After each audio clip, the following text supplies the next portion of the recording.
thank you for taking a minute to chat with me. I'm really excited to hear about your story and your experience. So to get started, if you could start out by introducing yourself and sharing a little bit about your background, and then we can go from there. Yeah. So my name is Willena. I am a talent acquisition professional. I'm also the CEO and founder of Career Boss Academy. I got into talent acquisition like everybody else by accident, right? I tripped and fell into it, and have been enjoying the journey ever since of helping people find their dream opportunity. And I've now shifted into leadership coaching, where I get to help people grow into their career, not just find the position, but also grow and develop inside of the role as well. I love that. So can you tell me a little bit about Career Boss Academy?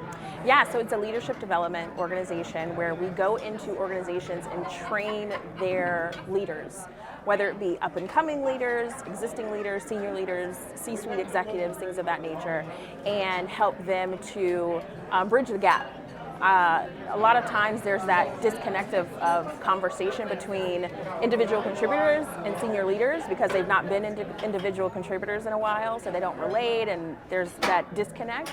So I help bridge that gap and create a more cohesive experience so that your team likes you and wants to work with you and follow you on the journey, and also learn how to captivate your audience and get your team to be the best versions of themselves as well.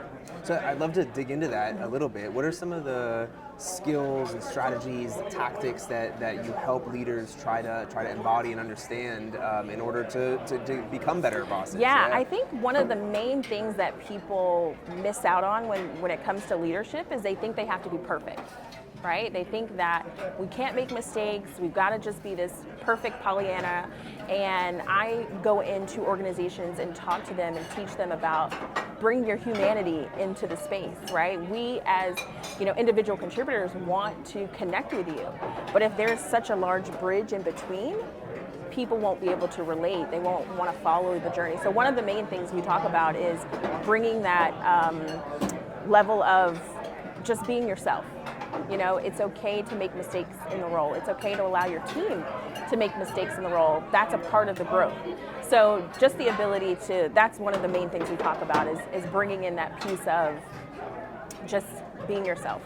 In addition to that, of course, there are other, more tangible things, right? Where we're talking about how to deal with conflict resolution, how to have the tough conversation, how to get your team to want to perform, right?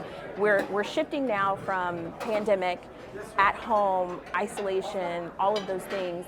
Now a lot of companies are transitioning, we want you back in the office. So now we've got a lot of social awkwardness amongst ourselves, where we're now having to, how do we interact again? And how can we embrace that as a leader so our team feels included and not overwhelmed or uncomfortable through the journey, for example.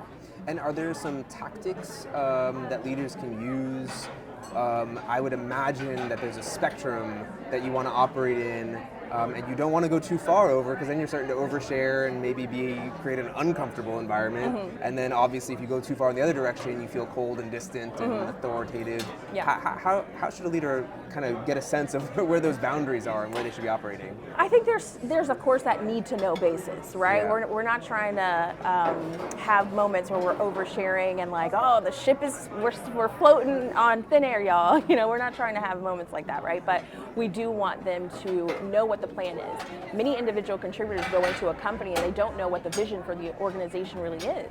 And as a result, they can't really be the best contributor to the end destination, right? So as a leader, you should be able to communicate openly on what is the actual goal of the company. How are we going to get there? We're going to have a few bumps along the way. There's probably been some past experience bumps that they can talk about, but ultimately it's about how can you be inclusive to your team so that they feel like they, one, have a voice, and two, that it's okay to speak up, right? Just because you're not a leader doesn't mean your opinion doesn't matter or you don't have fantastic ideas that'll help the company be better. So these are some things we talk about to be able to kind of shift up the normal individual contributor to executive or leader dynamic that has been in the past. Yeah, absolutely. That certainly resonates. Can you talk to me a little bit about sourcing diverse technical talent? What are some of the challenges? What are some of the opportunities that exist right now in 2023 as you think about that in your work? Yeah, so I think some of the main challenges that come from diversity is just that the talent pool is not as big as non-diverse talent. So we have to be intentional about helping really bridge that gap, right? If we're looking at the market of like 10% diverse and 90% non-diverse, we're not necessarily going to stumble by accident on a whole lot of diverse candidates. So we have to be intentional about, we want to bring candidates to the forefront who also don't always come from the same walks of life.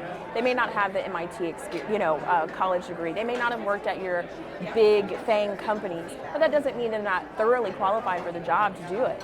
So it's the job of talent acquisition to come in and be a business partner, if you will, with hiring managers and decision makers to say, hey, this person may not be exactly like all the other people on the team or have the same backgrounds, but they do have this. They passed this technical bar. They had this experience where they're wearing multiple hats, so they have worked with other orgs and businesses and things like that, that would still make them a good fit. So ultimately, to solve it, we have to be an advocate for our candidates, for the people that we're bringing in process, to help them continue down the line, because sometimes it's unconscious bias.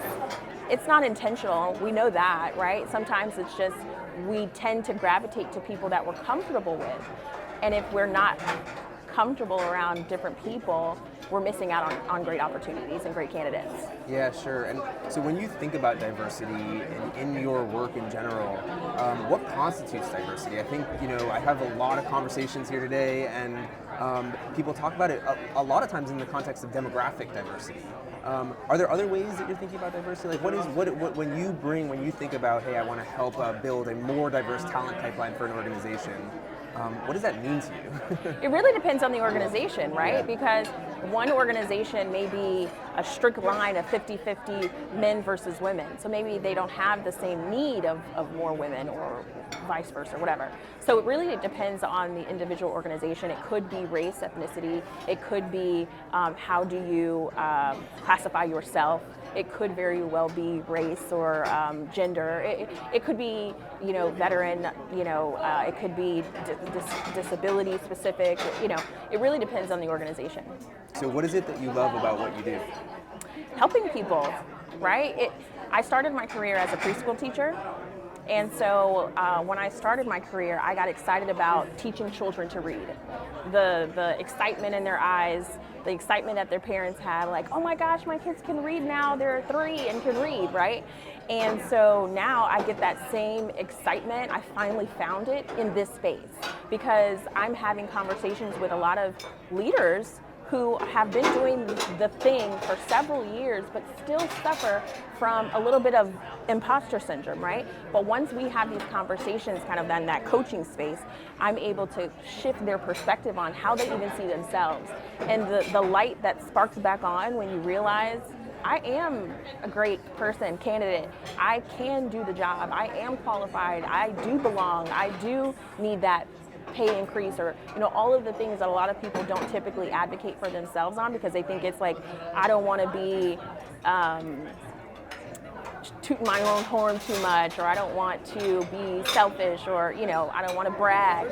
But in these type of situations, no one else is going to advocate for us other than us. So we have to do those things. So that's what I love about what I do now. What a great answer. I love that. Last question for you. You're an entrepreneur. Have you always been an entrepreneur? Is it something that was a burning desire that you absolutely needed to fulfill? Was it something, how did you find yourself starting an organization and wanting to lead it on your own? Yes, like many young people, I started in like elementary, middle school, trying to figure out ways to sell candy and fun things like that, right? You don't realize you're a young entrepreneur at that point, right? You just want play money to do whatever you want to do, right? Buy video games and stuff like that. But I've always had that element of, always wanting to do more, and sometimes you can only control what you can control until you're the boss. And now you have control of putting out that extra effort to get to the bottom line or get to the goal that you have, to helping more people, or whatever the case is. So for me, yes, I have been doing entrepreneurship for quite some time, but I love it.